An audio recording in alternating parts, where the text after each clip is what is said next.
Hello everyone. Welcome back to the Science of Fallout series with Fallout Entomology. Although technically these guys are not insects, they are arachnids and they are part of the same family as spiders and ticks and things. So we're talking about the scorpions today. So there's two different kinds of scorpion that we find in Fallout. The Radscorpion, which is in all the games, and the bark scorpion, which we find in New Vegas. So I'm going to start with the rad scorpions. These are based on the emperor scorpion Pandanus imperatori. Um, and these scorpions are native to the kind of rainforests and savanna in West Africa. They are also one of the largest scorpion species in the world. The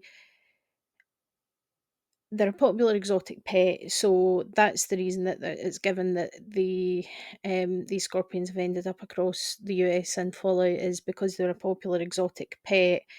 And that means that they are covered by CITES. So CITES is the Convention on International Trade in Endangered Species, and it exists to protect endangered species in the wild. So this kind of it's an international convention and legislation that covers collection of animals from the wild, controlling the trade of listed species, and kind of encouraging and supporting trading of captive bred species.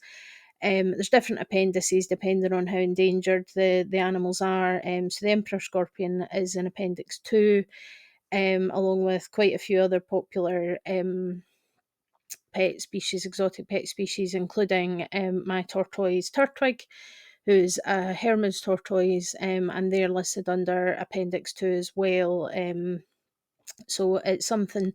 I'll leave a link below to the website. It's interesting to look into.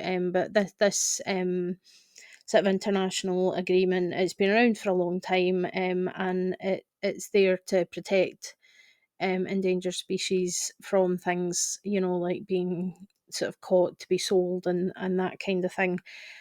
So these guys are on that. So probably the vast majority that you'll see in pet shops and things will be captive bred. Same as for a lot of kind of exotic pets and things. But that's the reason that's given for them being across the continental US and Fallout, because they would, they've descended essentially from pet store species and things. So they are largely insectivores. So the termites make up the main part of their diet, but they will eat other insects and invertebrates. Occasionally, they will eat rodents and lizards, but the main kind of part of their diet is termites. So, in order to find termites, they can burrow up to 6 feet down in the ground and into termite mounds to find their prey. And they use their large, sharp claws to tear apart their prey. They use the venom as well to help liquefy their food. The juvenile ones will rely a lot more on the venom to paralyze their prey, while the adults don't really need to do that and they just use their claws for the most part, which is lovely. Um, in terms of their impact on humans, their stings are usually not serious. They can be a bit irritating and a bit painful, but some people do develop allergies to scorpion stings. They are quite a docile species. They're quite easy to handle. They're not generally, prone to attacking and things. They're quite chilled and they're quite handleable, which is probably one of the reasons that they are quite a popular pet for the people that like the more unusual pets and things, because they are sort of straightforward to handle and things. Um, so next we're going to look at the sort of main changes and a couple of interesting things about this species and the impact in the Fallout universe. So one of the interesting facts about scorpions is that under a black light or an ultraviolet light, they will fluoresce, they'll glow. The emperor scorpion is kind of unusual that it often looks quite blue, as you can see in the picture there. So I've got a picture of what they look like under a black light, and it's this really nice blue colour actually. So that would tie in with what we see, the picture before. They look quite black, but under UV light, they kind of glow blue. And when we see them in game, they do typically, certainly in Fallout 3 and Fallout New Vegas, they appear kind of a blue colour. In Fallout 4, they tend to look a bit darker than that, but this could be the reason. If you're seeing them outside in the sunlight, they maybe look a bit blue because of the UV. But the big changes, and say in terms of their anatomy and things, the Radscorpions are pretty much the same as what you would see in the Emperor Scorpions. The main differences is that they're much, much bigger and an awful lot more aggressive, and more prone to attacking anything that moves. Their venom is a bit more potent, and it seems quite obvious that they're very resistant to radiation because they are found in high radiation areas, such as in Camp Searchlight, where you find a red scorpion queen inside the fire station. Um, and you find them all over the place in Camp Searchlight, and you find them all over the place in the Glowing Sea in Fallout 4 as well. In Fallout 4, they have added a few things to their tactics, which I think makes them quite interesting. So they employ ambush tactics where they kind of burrow and they just sit and wait for an unsuspecting prey item to just walk past. So they kind of burst out of the ground in front of you, and they can also dig down and burst out closer to you to attack. So that does kind of fit with what they do in real life, where they are, good at burrowing through to find their food and things. So it would make sense that the larger ones potentially are still quite good at doing that, and that's something that we see in Fallout 4. Is one of the things I like about Fallout 4 is that they've added these, a lot of these enemies have got different tactics that makes them feel a bit more unique. And a bit more realistic, that this is the kind of thing. But obviously they can be quite intimidating, and if you've ever stumbled across an albino Radscorpion in Fallout 3 when you've not been prepared for it, you know what I mean. They can be quite challenging. Again, like a lot of insects, you do tend to find the scorpions in groups as well, which means that it can be quite easy to get overwhelmed. So that's the Emperor Scorpion, the precursor to the Rad Scorpions in Fallout. So we're going to take a look at the bark scorpions that you find in Fallout New Vegas, and then we'll head over to the Wasteland to get a look at these guys in the game. So when you look up bark scorpions in the US, there's actually 3 species that are found in the southern United States. So this one here is the striped bark scorpion, Centroides vittatus, which is the most common species in the US, and it's found all across the southern US, even, sort of along to Florida and Georgia. Although it doesn't seem to be that common in Nevada. So this one, to my mind, is less likely to be the precursor to the bark scorpions we see in Fallout New Vegas, because it's not a species that's typically found in Nevada, and it has occasionally been reported in California and Arizona and Colorado, right enough, and Utah. So it's a possibility, but it seems less likely. These guys are quite small. They're definitely smaller than the emperor scorpions. Their stings are rarely deadly, but very, very painful, causing localized swelling, and their venom contains a neurotoxin, which can cause paresthesia. Paresthesia is the kind of sensation of tingling, pins and needles, burning, and pain in the limbs, that kind of follows the nervous system. Incredibly unpleasant sensations, and I can say that for certain because I experienced paresthesia. I have a undiagnosed neuropathy. I'm still waiting on results from an MRI and things, but this is symptoms that I experience, and it is very unpleasant. Feeling like basically something's literally burning your arm or burning your leg, but it's coming from inside. Muscle spasms as well, and it can lead on to what's called hypersensitivity reactions, which some people equate as allergic reactions. That's kind of part of it. But hypersensitivity reactions is where your nervous system and your immune system tend to kind of react quite dramatically. So you can see symptoms with sort of nausea and vomiting, abdominal cramping, fainting, urticaria, sort of hives and things, wheezing, tight chest, restricted breathing, and even full on anaphylaxis from these things. So, not to be, taken lightly. That these things, I mean, they're rarely deadly, but they can be pretty unpleasant to experience. So, something to bear in mind. But we're going to go now and look at the other species, the one that I think is most likely to be the ancestor of the bark scorpions we see in New Vegas. So this is the other common bark scorpion species known as the Arizona bark scorpion. And it is native and it is found commonly in Nevada, California, and obviously Arizona as well, hence the name. These are a wee bit bigger than the striped bark scorpions, and they are known to be very, very resilient. They have shown no adverse effects during nuclear testing in the US, which, as we know, a fair amount of that was carried out in the Mojave Desert. And it's been shown that it didn't really seem to affect this species too much. They are nocturnal and they're well adapted to living in the desert. They have a kind of wax coating on their exoskeleton that helps prevent water loss. Similar to how some plants will put wax on their leaves, especially succulents and things, they have quite waxy leaves. And again, that's a tactic to prevent the loss of water through evaporation. So these guys do the same thing on their exoskeletons. They also burrow and they'll hide under sort of trees, woods, rocks, bits of wood, and things like that.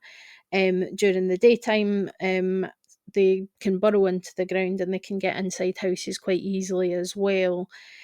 So I believe they can be quite problematic for people living in the areas where these scorpions are common. They are also, unlike many other scorpion species, they're very, very good at climbing trees and climbing walls and any other kind of rough surfaces. So they are quite good at getting into places and getting into other things. Like some of their relatives, they are insectivores.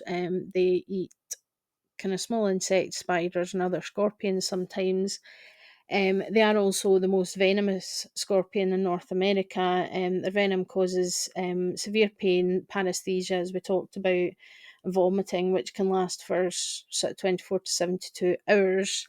And it can lead to limb immobilization and convulsions. There have been 2 recorded fatalities since 1968 in Arizona. There is also an antivenom available that was FDA approved from 2011. So there is an antivenom available that can help treat the symptoms if somebody has been stung by one of these scorpions. These things can be quite significant though, and again, people can be allergic to scorpion stings, which can mean that they can have a much worse reaction to them. So pretty unpleasant, all things considered. So we'll move on now and we'll take a look. These guys also glow under UV, so we'll take a look at that and have a chat about what has happened to them within the game. In Fallout New Vegas before we head over to the Wasteland to see them in game. Okay. So here's an image of a Arizona bark scorpion glowing under the UV light. It's a bit more greenish. They tend to glow a more green colour under UV, but it is helpful because they're active at night as well. So it's quite helpful for being able to detect them, especially if you're having a problem with them getting into your house and you don't want to get a nasty surprise. Then having a black light can make things easy. To spot them. I say this species is the one that is most likely to be the ones that we see in New Vegas. Appearance wise, they look very similar. And given the Arizona bark scorpion is the one that's typically found in Nevada, that makes the most sense as well. They are weaker and easier to kill than the Radscorpions. However, their venom is actually more serious than Radscorpion venom. It does damage to you over 30 seconds, which is quite a long time, and the venom causes you to feel woozy and blurred vision. So you can see that on the screen, that your vision goes blurry, and things. The venom effects can stack as well. So if you find yourself getting swarmed by a group of them and their venom stacks, a bit like when you come across the Cazadors, even for, kind of mid-level courier that's a bit more experienced, they can still get the better of you if you're not careful. And it's quite a common thing to happen when you fast travel to Hidden Valley after having not been there for a couple of days. And all the bark scorpions respawn, and they all just come charging at you as soon as you fast travel in there. That's quite a common thing to happen. So, while they're easier to take out, and you do often see, the first one you'll see is usually if you go up to Good Spring Cemetery. At the beginning of the game, there's normally a little bark scorpion that will come charging down the hill at you unless Victor gets to it first. And you do find them in Scorpion Gulch as well, alongside the Radscorpions, and Hidden Valley as well is kind of the most common place that you'll find them. So if you're ever doing any kind of work for the Brotherhood or anything like that, then you'll come across these little buggers. And I say a group of them, if you're not prepared, can easily overwhelm you. The anti-venom that you get in Fallout New Vegas does work on the bark scorpion venom, because the blurred vision for me especially is really, I struggle with it when that happens. And if your head gets crippled in the game, it's something that really bothers me. I think when it goes it goes blurry and fuzzy. But you definitely want to watch out for the bark scorpions, because I say, well, they're smaller and weaker, they can still get the better of you. Not as bad as the Cazadors, and not as bad as a large group of Radscorpions, but still not to be taken lightly either, I don't think. So just be aware and make sure you've got some anti-venom with you at all times. Especially true in Fallout New Vegas. So what we'll do now is we'll head over to the Wasteland, and we'll meet some of these guys in the game, as well as having a look at what the Enclave have said about them as well, which is quite interesting. So, as I've done for some of these other videos, the Enclave have research terminals dotted about. So when they set up all their camps after the Waters of Life, in Fallout 3, they have these camps and they have research terminals, which are quite interesting to read. They've obviously been studying the local flora and fauna, and it's quite an interesting wee thing to look at. So we'll look at that, and then we'll go and meet some of the scorpions, and take it from there. So let's head over to the Wasteland.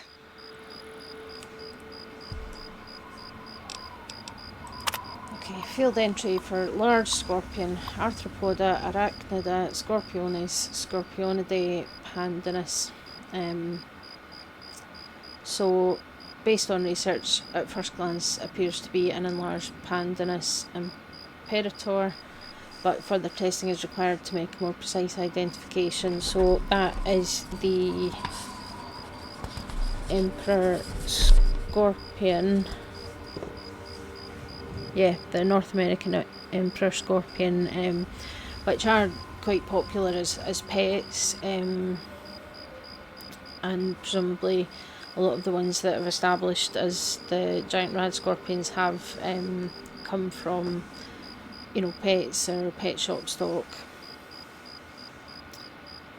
So the subject's vesicle has mutated to match its enlarged hypodermic arculeus, and the neurotoxin now acts on the potassium and calcium channels. So essentially what that means, it's all very complicated scientific jargon there, but what it means is that the stinger is much bigger and the venom gland is much bigger than the pre-war versions of these, and they act on the potassium and calcium channels. So potassium and calcium are very important for nerve signal conduction. So neurotoxin blocking them blocks nerve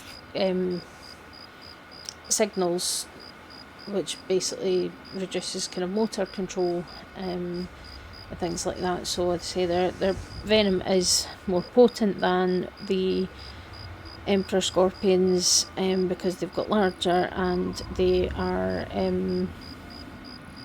much more aggressive than they were. The emperor scorpion is generally considered quite a straightforward scorpion to have, that they're not too aggressive or anything, but obviously in this situation they've become so large and they have become really much more aggressive. So the captured one and was hostile and should be considered a threat, although in large numbers they could potentially prove a problem.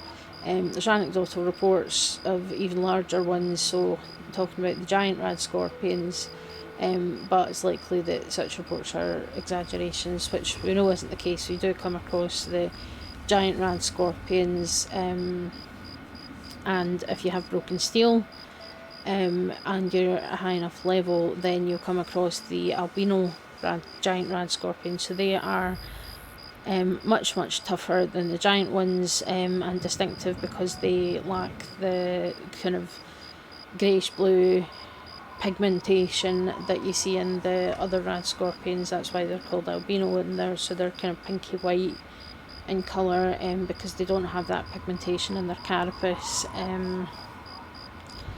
but that they are more dangerous than your run-of-the-mill giant Radscorpions, so something just to be aware of. So let's take a look at the varieties of Radscorpion that you can find in Fallout 3. So here we've got a Radscorpion, the smallest little guy. I'm just getting a scoped weapon so we can get a closer look. So you can see that they look very similar. They've got eyes on the top, eyes on the front, they're large claws, and then 4 pairs of legs, which is what makes them arachnids rather than insects. And they've got these kind of serrated claws, as well as the large tails with the stingers, the curved stingers on the end, and the venom glands. And then their kind of carapace, their exoskeleton on the top, and they appear in game as this kind of greyish blue colour, which is a little bit different from the emperor scorpions, who look black, but they do have that ability to kind of glow under UV light, so it's possible that seeing them outside in the daytime they might look a bit blue. And then here's the giant Radscorpion, which is obviously a lot bigger, with much larger claws and sharp serrated claws as well, and the legs and things. And they also have these little kind of spines just at the base of the tail, as well as the large kind of stinger. So you can see that other than size, they don't really look massively different. But this is, of course, your albino or albino Radscorpion. So having the kind of whitish coloration with pink and red eyes as well, which is typical of most albino species of animals and also people, and they're size wise it's hard to tell, but I think they are much the same size as the giant Radscorpions, and it's mainly the different coloration, but they obviously have the large stinger.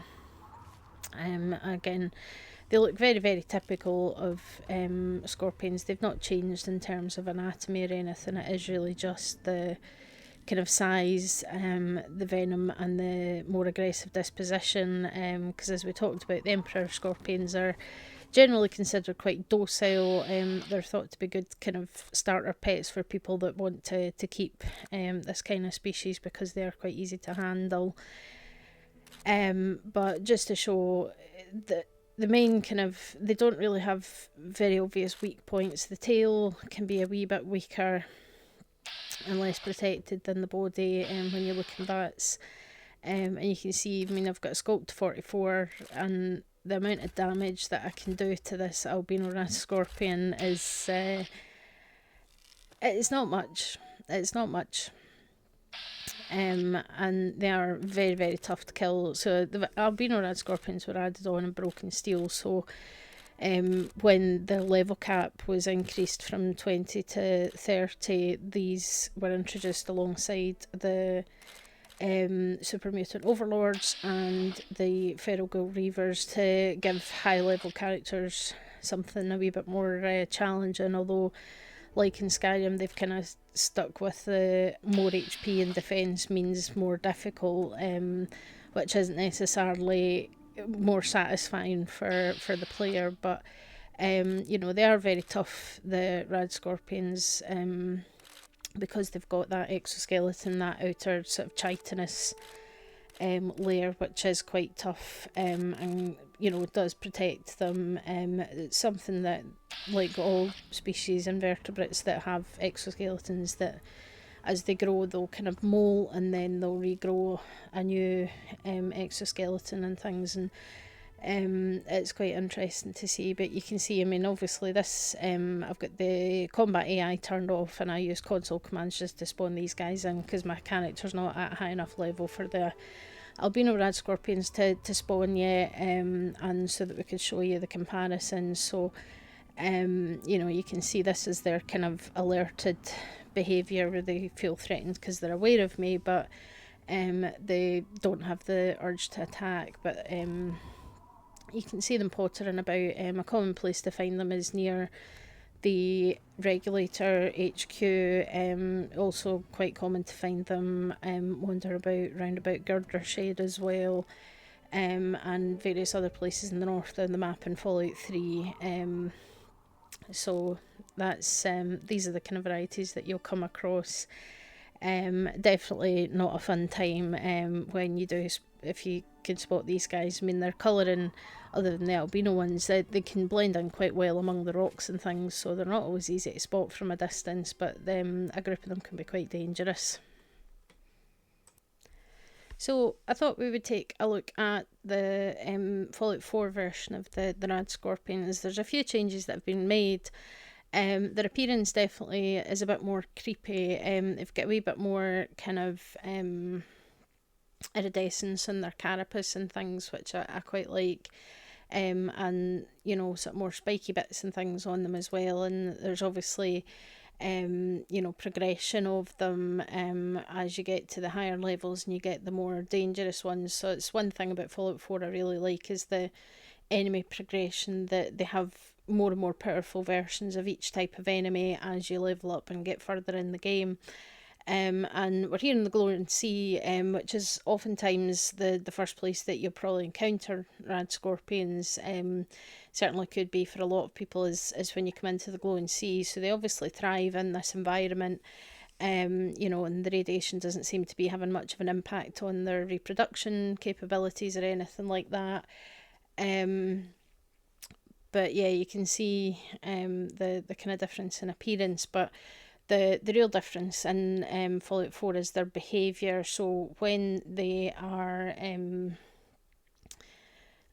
of not fussed, they can often be found hiding under piles of rubbish and debris, and then when you walk past they burst out to attack. So they've picked up this kind of ambush predator tactic, and they burrow, which we know that they do in real life as well. They're quite good at burrowing through the dirt and things, so they actually use that to their advantage when you're fighting them. So when they feel threatened, they will basically burst in, they'll go down underground and then appear behind you, or they'll use that to maybe get some distance to regroup to come back for an attack, rather than just running straight at you to sting you. That they employ this kind of burrowing tactic to try and kind of get around your defences and get the better of you. So it's quite clever, and I think that makes things more interesting, rather than just progressing difficulty by adding HP and defence onto the enemies and not changing anything else about them to make them a bit more interesting, a bit more challenging. The fact that these guys employ these tactics to kind of use the terrain to their advantage kind of thing, and use their abilities to their advantage, which makes them feel a bit more realistic and a bit more interesting. And you can see this is a Radscorpion Stalker, so this is a bit more advanced, like a higher level than the standard Radscorpion.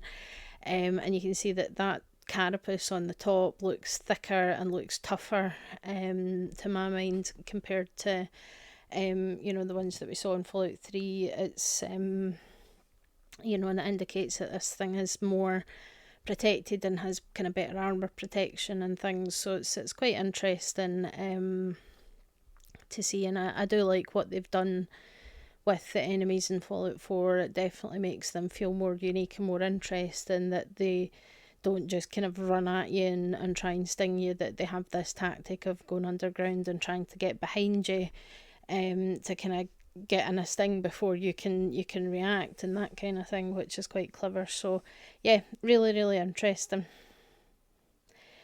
So next up we're going to head over to the Mojave to meet some of the bark scorpions. So we'll head over to the other side of the country and I'll meet you there. Okay, so here we are in back in New Vegas in the Mojave Wasteland to find some bark scorpions and some other places where if you really want to go and find some more scorpions to fight, you can. So we have just arrived at Hidden Valley, which is obviously where the Brotherhood are hiding. So Good Springs is over here, Jean's skydiving, and the NCRCF just kind of to the southwest. So the Powder Gangers control a lot of kind of territory in this area, but then we've got Hidden Valley here, and Helios 1 Repcon is here, and Black Mountain's up here. So this kind of area. So if we go into Hidden Valley, there's almost always a handful of bark scorpions running around here. Sometimes if you come here at night when the Brotherhood patrol is out, they'll often kind of take care of them. But they tend to respawn quite quickly, so anybody that's spent time doing the Brotherhood quest will know fast travelling back to Hidden Valley often leads to you ending up dealing with some of these bark scorpions. So these little guys here, so again, when you compare them to the picture of the real life Arizona bark scorpion that I showed you at the beginning, they are, you know, they take the same, I think, model as the other scorpions, and there's some, you know, the slight differences, but the main difference is the colour. That these guys are a kind of orangey brown colour, which again is kind of fairly typical of the bark scorpions that you see, and I say there's usually at least a couple here, sometimes sort of 4, 5 even. And again, they do the same kind of animations and things compared to what you see with the kind of Radscorpions as well, but they are smaller, and even if you find bark scorpion hunters, which are a kind of slightly stronger version of these guys, they're not that much bigger, so size isn't really an issue at all. It's their venom. So I'm gonna drop a quick save here just in case, and then we're going to turn the combat back on so I can show you the effect of the venom. Hello. So it says you're a little woozy. Yeah, that blood vision. So yeah, that's kind of the issue that you have, is the blurry vision, and I'll show you quickly while the venom's still active. So if you look at your effects, so poison, bark scorpion poison, -2 perception and HP, so that's taking away health quite quickly. So I'm going to take away anti-venom just to stop that effect, and then you can collect the bark scorpion poison glands, but it's actually worth a decent amount. It's valued at 35 caps. That's decent. But yeah, so you can see when you get stung it says, oh, you're a bit woozy. I'm guessing that's my blood on the ground there. And then the game, like, you'll get bloody vision, and you can see that the HP does drop quite a bit. So, you know, they might be smaller and weaker than the Radscorpions, but they're certainly nothing to be sniffed at. You know, if you encounter a bunch of them in one place, they can really Can I get the better of you quite quickly? Where is my custom map marker going? There. So turn combat back off again so that I can show you, because if you go out the back way here of Hidden Valley, if you really want to eliminate and take down as many scorpions, or if you just want the poison glands, because you can take the Radscorpion ones to get the casserole from Ruby Nash and Prim, which is quite a nice food item actually. So this here we're heading into is what's known as Scorpion Gulch.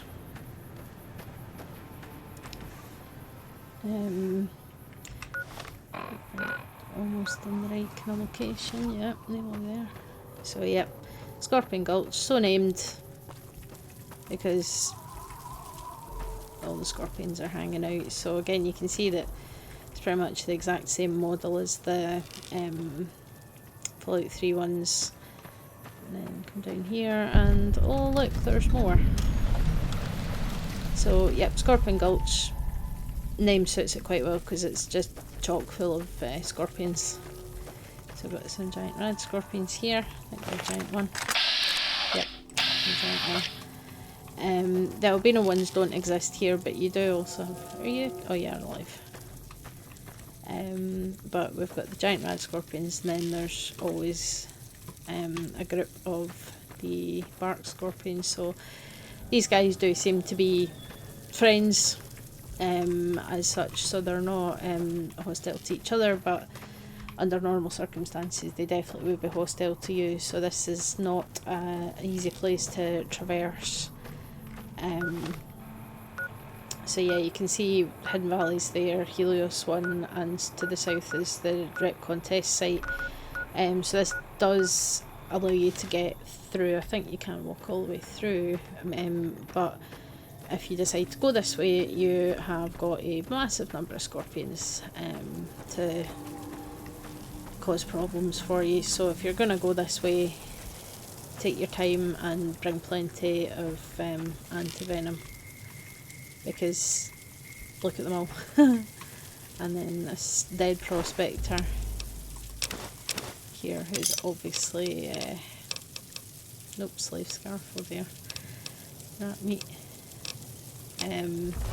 Yeah, so obviously the scorpions have got the better of this this poor guy, which, you know, fair, there's 40 million scorpions here, so it's not a fun and easy place. And then, oh dear, I don't have a shovel.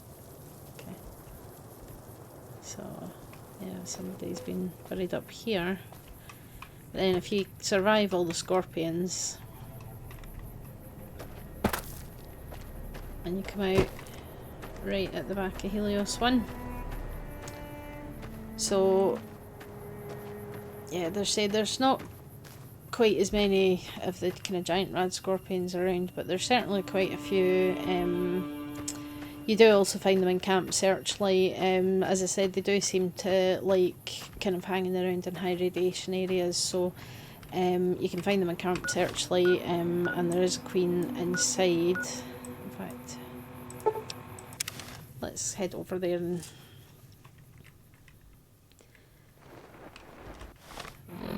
away. Or Radex even. Just because the radiation in Searchlight is no joke, but there is a Radscorpion queen in Camp Searchlight. So as I say, in Fallout 4 you find a lot of them in the Glowing Sea, and you do find them here in Camp Searchlight as well. They were also common enough in the original Fallout game. So yeah, these are all the trooper ghouls. It's the police station.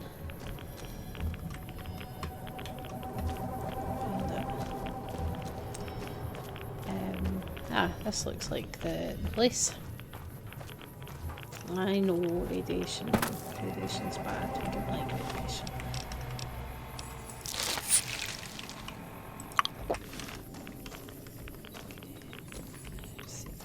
how we get into the fire station.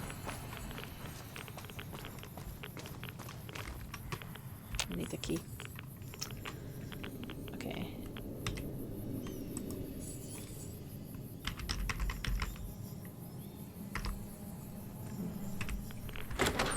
Console commands.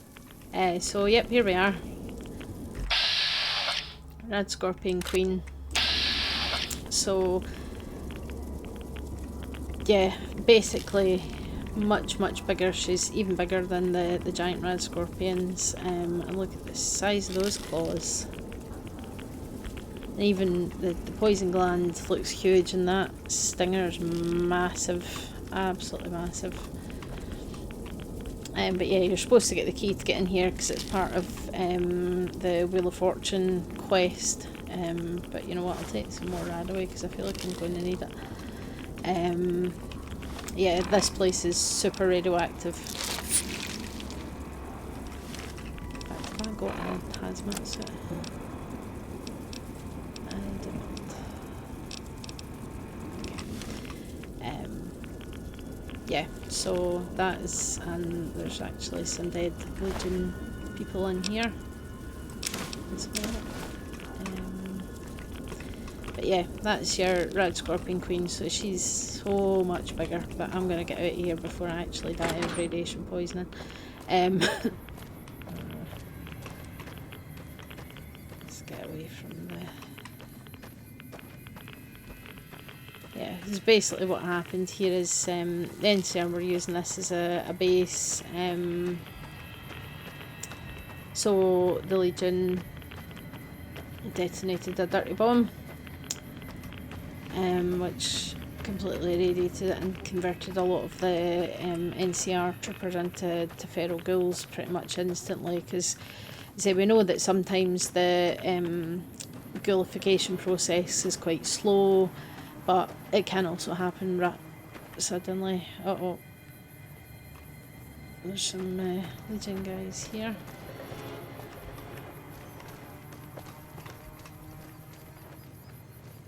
You're not going to have a good time. Well, they won't fight because where we are. But I'm curious about that. No, that picked up. Legion orders. Guards at Camp Searchlight have been leaving holes in their patrols at night. You're to enter the camp, go into the fire station. You'll find several canisters. Open as many of them as you can and report back to me, Wopes and Kulta. So that's what happened. Basically, for some reason the fire station was storing loads of radioactive waste. So Wopes and Kulta sent some Legion guys in there to basically open them to kind of irradiate the whole area and then go back to him, but he never really intended because he knew that they wouldn't survive, because I mean I came pretty close there and that was with Radex. Yeah, it's pretty much, even with all the radaway I had on my person, I haven't managed to completely clear my rads, so it's not a safe place, but that's where you'll find the Radscorpion Queen in this game as well, which is yeah, quite intimidating, no doubt. She's obviously a lot tougher than the giant varieties and things like that, so that's your Scorpion enemies in Fallout. Very interesting, and quite a intimidating enemy to come across. In terms of arachnids, that's pretty much all there is. The only one that's worth mentioning, because there's certainly nothing that I've seen in terms of any kind of spiders of any kind in the game, but in Fallout 76 they did introduce the giant tick as an enemy, and ticks are unpleasant. They're you know, they're parasites, so they basically wait in the grass for something to walk past, and then they kind of grab on and they'll latch on and feed until they're full, and then they'll drop off and move on to the next stage of their life cycle and then feed again. So they go through 4 stages of kind of life cycle to reproduce, and they are in the arachnid family, so they are quite important in terms of disease transmission, like we talked about with mosquitoes. Ticks are another very common parasite for as a vector for disease. So Lyme disease, which is probably the best known one for ticks, and it is Lyme disease, not Lyme's disease, because so many people get it wrong and it drives me nuts. It's Lyme disease, Lyme, and it's a kind of quite a nasty infection that causes sort of joint swelling and inflammation, and a fever and things. It's something that humans can get. It's something that dogs can get as well. So it's an important tick-borne disease in dogs as well as humans. And one of the reasons that tick control is quite important. It's Hang on there, traveler. You'll want to steer clear of... Yeah. Okay, bye.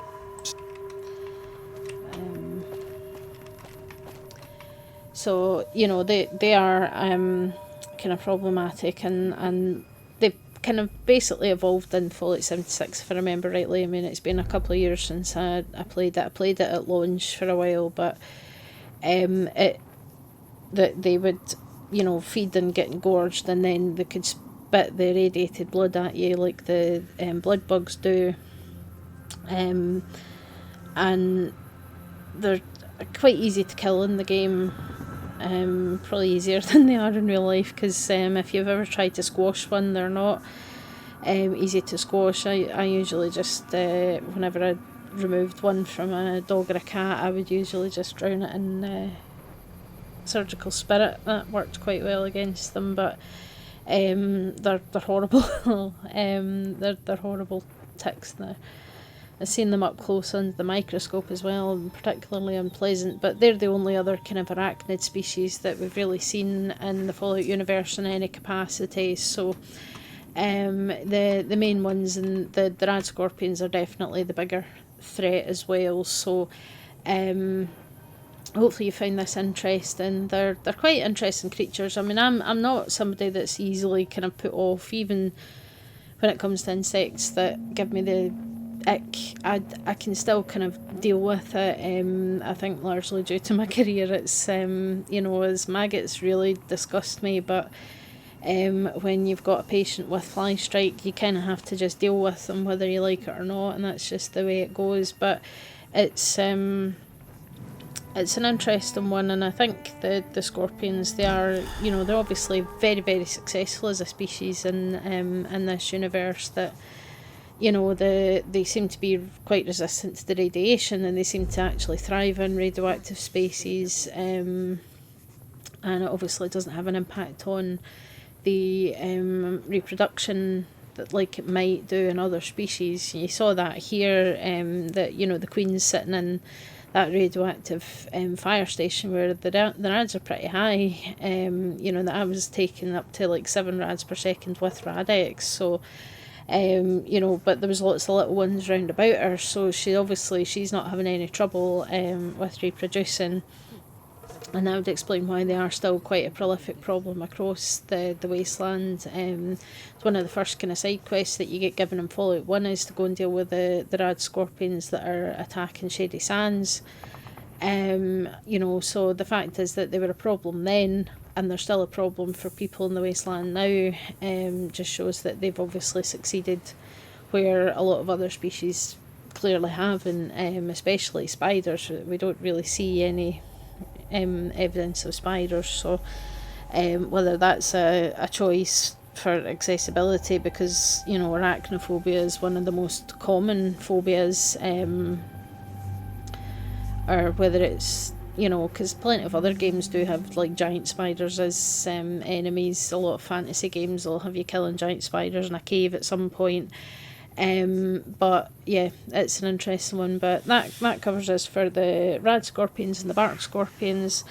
And that concludes the entomology section of the Science of Fallout series. So we've covered everything pretty much that you'll come across in the games. So next up is going to be, we're going to look at the Mirelurks. That's going to be a kind of series on its own, I think. It's going to take several videos to really cover all that, because the Mirelurks, there's a lot there and there's a lot to talk about, and I think it's going to be really, really interesting. So I'm working on planning that and putting that all together, and gathering all the kind of footage I need to put those videos together.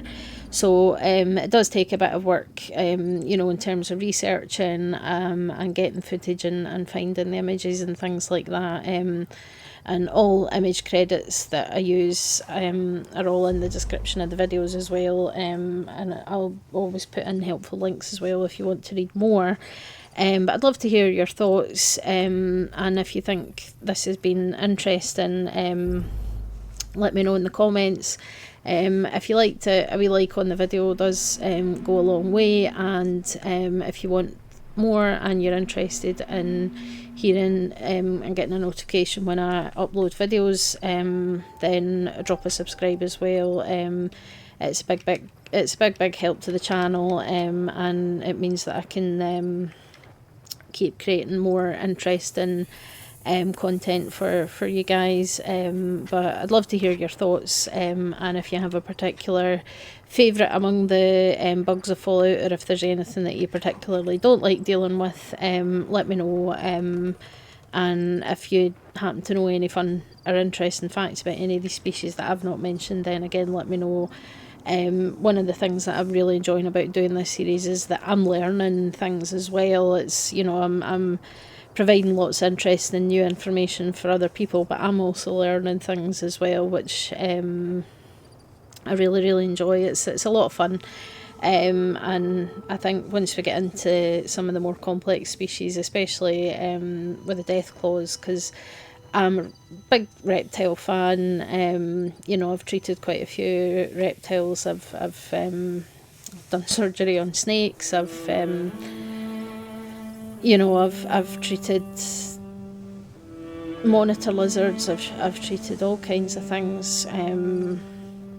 And I think the death claws are really, really interesting because they're based on chameleons, and chameleons are a fascinating species in their own right. They're very weird, and really, really interesting. So hopefully you'll be looking forward to all of that.